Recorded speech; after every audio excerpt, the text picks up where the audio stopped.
En un giro alarmante, un juez federal rechaza una solicitud de emergencia y admite que no está en sus manos frenar las inminentes deportaciones de decenas de venezolanos bajo la ley de enemigos extranjeros. El inmigrante deportado de El Salvador se ha convertido en el símbolo de una lucha contra las políticas migratorias que podría generar un conflicto constitucional sin precedente. Clima extremo este fin de semana de Pascua. Más de 50 millones de personas bajo amenaza de tiempo severo con tornados, peligrosas granizadas y fuertes vientos. Sin la presencia del Papa Francisco, se llevan a cabo las celebraciones del Viernes Santo en el Vaticano. Tenemos el reporte de la jornada desde Roma, Italia. Conozca la historia de Christine Marín, pionera en la preservación de la historia chicana y con un legado invaluable para las futuras generaciones de latinos. Así iniciamos su noticiero nacional, cierre de edición. ¿Qué tal? Muy buenas noches. Bienvenidos a su noticiero nacional, cierre de edición. Les informa José Armando Ronstadt. Agradecemos su sintonía. Iniciamos con lo siguiente. Un juez federal en Washington admitió hoy que no tiene el poder para pausar vuelos de deportación bajo la ley de enemigos extranjeros, pero aceptó que le preocupan las acciones del gobierno. La petición la hizo la Unión Americana de Libertades Civiles a nombre de un grupo de venezolanos detenidos en Texas. El magistrado aclaró que solo las cortes con jurisdicción sobre el centro de detención tejano, donde están recluidos los inmigrantes indocumentados, tienen el poder de intervenir en la audiencia. El Departamento de Justicia indicó que no hay vuelos de expulsión planeados, pero que el Departamento de Seguridad Nacional se reserva el derecho de deportar mañana a los venezolanos. Y para ampliar más sobre esta decisión del juez y la inminente deportación de este grupo de venezolanos bajo la ley de enemigos extranjeros, se encuentra con nosotros el abogado de inmigración, Jaime Vázquez. Jaime, muy buenas noches. ¿Directamente te está impactando a ti esta decisión? Correcto, José Armando. Tenemos muchísimas personas que se encuentran detenidas en el centro de detención de Blue Bonnet. Y con estas acciones del servicio de ICE, estamos viendo que en ocasiones el debido proceso no se está cumpliendo y los están presionando a firmar documentos que acepten que son partícipes de organizaciones criminales. ¿Y qué recursos tienen? Bueno, en este momento hay ACLU o ACLU tiene una demanda presentada solicitándole a la Corte Suprema que oiga estos argumentos, y al mismo tiempo hay ciertas demandas que se están presentando en Texas para tratar de prevenir el movimiento a otro centro de detención y la deportación fuera del país. Pero sigue siendo un reto abierto por parte de la administración Trump a cualquier decisión por parte de cualquier juez. Correcto, José Armando. Estamos viendo de que en cierta parte la administración se supone que le tendría que dar la oportunidad a estas personas de presentar argumentos en Corte Federal de que no son miembros. Y al tratar de presentar documentos que firmen, es como si quisieran darle la vuelta a este debido proceso. En el caso de clientes como los suyos o de otros abogados de inmigración, ¿qué tipo de correspondencia tienen ustedes con las autoridades que toman estas decisiones? Pero hay ocasiones donde en este tipo de procesos uno no tiene comunicación directa con ICE. La comunicación es directa con las cortes y con los clientes. Pero ICE no toma el teléfono, no recibe información y no hay forma de hablar directamente con ellos. Tampoco tiene usted una forma de saber dónde están ni a dónde los han llevado. En ocasiones tenemos el último lugar donde estaban presentes, pero en estos movimientos que está haciendo inmigración, que los mueven de un centro a otro, a veces es difícil y tardío encontrar la información acerca de dónde se encuentran recluidos. ¿Corren el riesgo de que terminen en la terrible prisión en El Salvador de la CECOT? Ese es el riesgo que poseen todas estas personas, y en ocasiones, sin haber tenido ningún tipo de récord criminal o que hayan sido involucrados de forma formal con alguna de estas organizaciones criminales, el riesgo es que lleguen a estar en ese centro de detención. Las familias, los involucrados como los abogados, ¿qué es lo que pueden hacer en este momento? Bueno, primero que todo, hablar con todas las personas que se encuentran recluidas. Las familias tienen que mantener el contacto con ellos mientras se pueda, pero seguir con la idea de que no deben firmar ningún documento si no tienen la asesoría legal o están presentes con un abogado. En ocasiones se les presentan documentos y de verdad no saben lo que son. Ahí hay que tener ese tipo de conocimiento y acción. Pero esa es parte de la labor de ustedes de antemano, de estarles informando que no firmen nada que les va a beneficiar. Exactamente, José Armando, pero desafortunadamente muchísimas personas no acuden a ese consejo legal, se encuentran detenidos y a veces no obtienen el consejo legal de abogados. Por eso hay que seguir recalcando. Muy bien, Jaime, te agradecemos y esperemos que todo esto se resuelva en favor de los clientes que tú representas y de todos aquellos que han sido detenidos. Muchísimas gracias. Claro. Un placer, José Armando. Hasta luego. Muy bien, vamos a pasar a otra información. Kilmar Abrego García ya no se encuentra preso en la cárcel de máxima seguridad de El Salvador. Sin embargo, continúa en custodia de las autoridades salvadoreñas. La polémica por este caso sigue creciendo y se ha convertido en un símbolo de lucha entre el gobierno federal y el sistema judicial. Fernando Mejía nos tiene el siguiente reportaje. Para muchos es una batalla entre David y Goliat. Kilmar Abrego en contra de la maquinaria republicana y del presidente que, de admitir un error al deportarlo, dio paso a una campaña de desacreditación pintándolo como un terrorista y criminal. Del lado de Abrego se encuentra la justicia con el Tribunal Supremo pidiendo que se facilite su regreso. Porque este caso se refiere a la división de poderes y como la Cortes, que es el tercer poder, el poder judicial, en este momento le está diciendo al poder ejecutivo, que es el presidente, que lo que hizo lo tiene que corregir. El senador demócrata Chris Van Hollen, que encabeza la lucha de su liberación y que recientemente se reunió con él en el país centroamericano, dijo que Kilmar ya no se encuentra en la cárcel de máxima seguridad, sino en otra prisión, que está traumatizado, pero a salvo. This man is Es una persona peligrosa y violenta, dijo el presidente. Es una vergüenza que los demócratas quieran traerlo de regreso. A mí me sorprende, te lo digo, que los demócratas han usado este caso para pelear. Digo, no entiendo qué es lo que ellos creen que van a ganar. Ayer se dieron a conocer documentos que parecieran ligar a Kilmar con una pandilla, además de antecedentes de violencia familiar.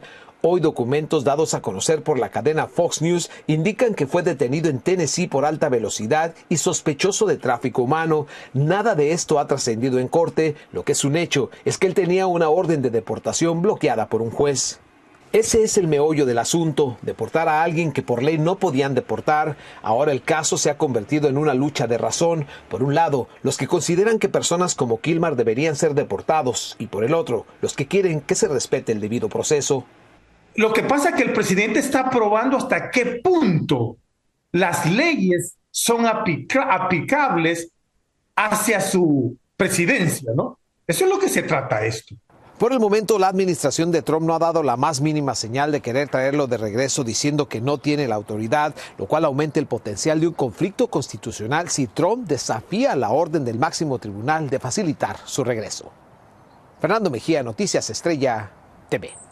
Miles de migrantes fueron clasificados como muertos en el Seguro Social y solo 31 han podido revivir su estatus a vivos. Los departamentos de Seguridad Nacional y de Eficiencia Gubernamental, conocidos como DOGE, incluyeron en la base de datos de fallecidos a más de 6,000 personas, en su mayoría latinas. Esto lo informó el Washington Post. Los afectados tienen números de seguro social válidos y tienen estatus legal en este país. Y ya está de regreso con su familia el joven estadounidense que fue arrestado en la Florida y pasó casi 24 horas detenido. Juan Carlos López Gómez, de 20 años, fue parado por las autoridades bajo una ley estatal de inmigración que está temporalmente bloqueada. López Gómez viajaba de Georgia a la Florida para un trabajo y señaló que, aunque le aclaró al oficial que era ciudadano de ese país, ciudadano estadounidense, fue detenido y con la intención de entregárselos a las autoridades migratorias. Y cambiamos de tema porque en solo semanas arranca la temporada de huracanes en el Atlántico y se anticipa otro año activo. Las autoridades y expertos insisten que hay que prepararse. Anthony Belchi desde Florida nos explica qué esperar en esta temporada que ya se avecina. Ha comenzado la cuenta regresiva para el inicio de la temporada de huracanes. Falta poco más de un mes, el 1 de junio, y ya se prevé otra temporada activa en el Atlántico. Este 2025 podrían formarse unas 17 tormentas, 9 huracanes y 4 podrían alcanzar por lo menos la categoría 3, con vientos superiores a 110 millas por hora, pero todos son pronósticos. Todavía no sabemos con certeza qué es lo que podemos esperar, ¿verdad? Pero definitivamente de que vamos a tener tormentas es inevitable. Y especialmente toda lo que es la área de la Florida tenemos que prepararnos. Como nosotros no estamos exentos de tener un impacto de un huracán o una tormenta tropical. Por eso hay que prevenir. Los expertos instan a preparar una lista de productos que no pueden faltar, como agua, comida enlatada y baterías, pero también tener un plan de evacuación. sobre todo las personas que viven cerca de la zona costera, es importante que tengan un plan. Si viene un ciclón tropical acercándose a la costa donde vive, pues moverse tierra adentro, ir a casa de un familiar. Principalmente porque los meteorólogos insisten en que no son solo los fuertes vientos lo que acaba provocando tal destrucción. Ya lo vimos el año pasado con el huracán Helene de categoría 4, provocando 250 muertes y daños valorados entre 75 y 78 mil millones de dólares, afectando Florida, Georgia, Tennessee, Virginia y las Carolinas. De todos los elementos que trae un huracán, el más destructivo y el más mortal históricamente siempre ha sido la marejada ciclónica. También se están ultimando los detalles de los operativos de emergencia en empresas como FPL, que abastece electricidad a Florida y otras zonas del sureste de Estados Unidos. Nosotros tenemos un plan de emergencia, el cual activamos tan pronto vemos que la tormenta podría afectar nuestra área. Nuestros equipos los preposicionamos en las áreas donde esperamos haya un impacto al huracán y así podemos desplegar estos equipos de manera más rápida después del paso. Las autoridades también piden estar bien informados a través de canales oficiales, especialmente para evitar la desinformación que también se ha dado en el pasado. Desde Miami, Florida, Anthony Belchi, Noticias Estrella TV. Y son más de 50 millones de estadounidenses los que ya están bajo alerta por el pronóstico de severo tiempo este fin de semana de Pascua. Varios estados ya han sido impactados con tornados, peligrosas granizadas y fuertes vientos. Ayer se reportaron 15 tornados con ráfagas de 90 millas por hora y bolas de granizo del tamaño de pelotas de béisbol que causaron graves destrozos en Nebraska, en Iowa y también en Minnesota. Tenemos una pausa comercial. Regresamos como siempre a cierre de edición con más información. Autoridades hospitalarias reportan el estado de salud de los heridos durante el tiroteo en la Universidad Estatal de Florida. Y con gran fervor y con procesiones, miles de guatemaltecos revivieron el Calvario de Jesús antes de ser crucificado. Tenemos las imágenes y los detalles al regresar. Los 6 heridos en el tiroteo en la Universidad Estatal de Florida, que incluyen al atacante, están en condición estable. Ese fue el reporte que entregaron este viernes doctores y cirujanos del Tallahassee Memorial Healthcare. Y aunque uno sufrió graves heridas, el pronóstico es alentador, según los médicos. Faced injuries that involve the torso and extremities, some of which require surgery, some of which can be managed without surgery. The response was very fast and the patients were relatively stable, so we were able to successfully treat all of the injuries which... Los doctores no revelaron más detalles de los pacientes, como sus edades, y tampoco dijeron si eran estudiantes. Por cierto, las autoridades aún no identifican oficialmente a 2 víctimas fatales del tiroteo en la universidad, pero familiares ya dieron a conocer sus nombres y uno de ellos era latino. Se trata de Robert Morales, de 57 años y empleado de los servicios de comedor en la universidad. Estaba casado, tenía una hija. La otra víctima fue identificada como Tiru Chava, de 45 años, estaba casado, tenía 2 hijos y era un empleado de un proveedor externo de la universidad. Y la frágil salud del Papa Francisco le impidió participar en las ceremonias de Viernes Santos en el Vaticano, que fueron presididas por un cardenal y en donde se contó con la presencia del vicepresidente J.D. Vance y su familia. Vamos a la Ciudad del Vaticano con nuestra corresponsal Marinelis Tremamuno, que tiene el siguiente reportaje. Gracias, José. Muy buenas noches. Este Viernes Santo, la Basílica de San Pedro se llenó de solemnidad para la celebración de la Pasión del Señor, que estuvo presidida por el cardenal Claudio Guglielmotti como delegado del Papa Francisco, que continúa en convalecencia. Alrededor de 4.500 fieles asistieron a la liturgia, que incluyó además la lectura del relato evangélico, la adoración de la cruz y la comunión. Entre los asistentes destacó la presencia del vicepresidente de Estados Unidos, Vance, acompañado de su esposa y de sus 3 hijos. Esta tarde mantuvo un encuentro bilateral aquí en Roma con la primera ministra italiana, Giorgia Meloni, en el Palazzo Chigi, que es la sede de gobierno, en donde conversaron sobre aranceles comerciales, la guerra en Ucrania y la importancia de los lazos culturales y religiosos entre ambos países. Luego, al caer la tarde, la atención se trasladó al Coliseo Romano, en donde más de 20.000 personas participaron en el tradicional Via Crucis del Viernes Santo, presidido este año por el cardenal vicario Baldo Reina. Los peregrinos siguieron las 14 estaciones guiados por las meditaciones del Papa Francisco, quien por segundo año consecutivo no pudo asistir en persona debido a su salud, pero estuvo presente espiritualmente en cada reflexión. Destacó especialmente la invitación a derramar lágrimas sinceras para sanar un mundo fragmentado que hoy más que nunca necesita esperanza. Regreso al estudio. Guatemala se tiñó de fe, de color y de tradición este Viernes Santo. Miles de feligreses salieron a las calles para conmemorar la pasión y muerte de Jesucristo, entre majestuosas procesiones y coloridas alfombras que reflejan el fervor de todo un país. José Flores nos cuenta cómo se vivió este tradicional evento.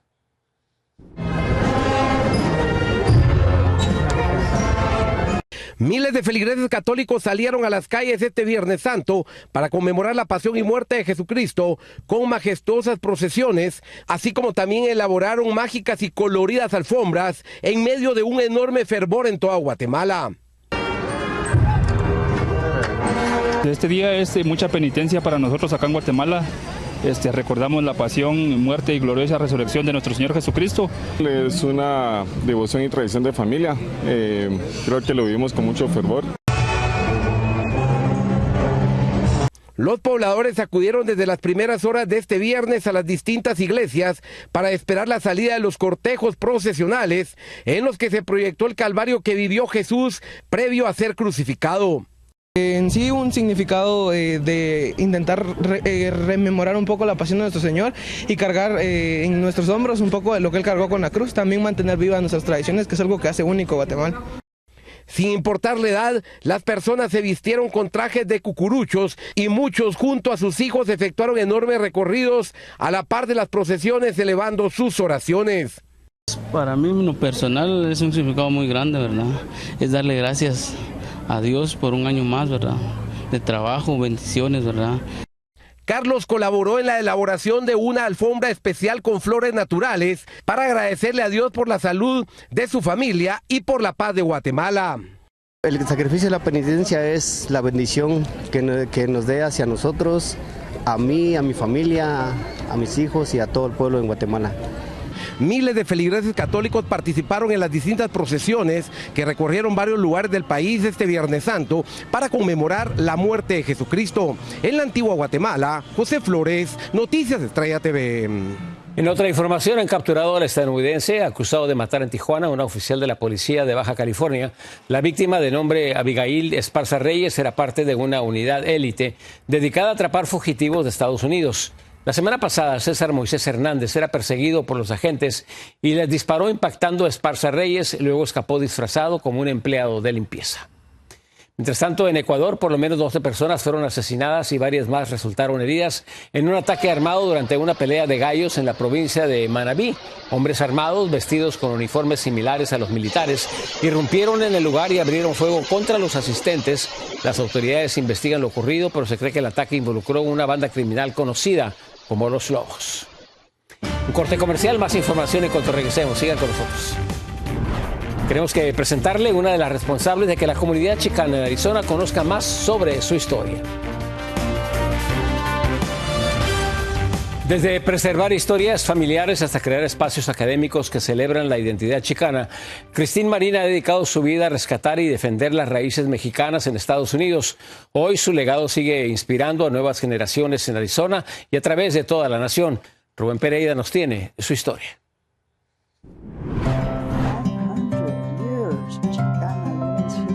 Sin lugar a dudas, uno de los lugares favoritos de Christine Marín es la Biblioteca Herren de la Universidad Estatal de Arizona, donde tienen la colección de investigación chicana, es decir, personas con raíces mexicanas que viven en Estados Unidos. Este libro folklore, Chicano Folklore, quieren decir la historia, quieren decir los escritos, quieren decir las palabras, quieren decir escritos sobre familia. Y es que ella fue quien creó la colección de investigación chicana de esta biblioteca cuando era una de las bibliotecarias en 1970. Aquí, mientras era estudiante, Christine también ayudó a conformar la carrera de estudios mexicoamericanos. No hay libros, no hay periódicos, no hay manuscritos, no hay fotos, no hay nada aquí en la biblioteca que es de nosotros. Christine Marín nació en un pequeño pueblo al este de Arizona. Sus abuelos fueron inmigrantes de México, quienes siempre le inculcaron el orgullo por sus raíces, al igual que sus padres. Y le tocó crecer en una época en la cual la comunidad mexicana en Estados Unidos enfrentaba varios retos sociales. En esos tiempos había racismo contra los mexicanos, americanos, chicanos, simplemente porque eran mexicanos. Por eso, como joven estudiante, le tocó ser parte del movimiento chicano. que luchó por los derechos civiles de esta comunidad, y como docente, Christine Marín también fue de las fundadoras de la Escuela de Estudios Transfronterizos en la Universidad Estatal de Arizona. Y aunque tiene ya varios años retirada, frecuenta la universidad para darle su mensaje a los estudiantes latinos. Somos gente con orgullos, pero también sueños. Chicana Power. Rubén Pereira, Noticias Estrella TV. Y por último, las famosas dunas de Oruro, artistas bolivianos y de otros países como Argentina y Perú se reunieron para crear impresionantes esculturas de arena con escenas bíblicas y las estaciones del Vía Crucis en este Viernes Santo. El festival, que celebra su edición número 19, convierte las dunas en un enorme lienzo y atrae a multitudes para contemplar estas obras que conmemoran la pasión y resurrección de Jesús. Feliz fin de semana, los invito a que se queden conmigo con el siguiente noticiero de 24 horas. Yo soy José Armando Ronstadt, le deseo muy buenas noches. Gracias por estar con nosotros.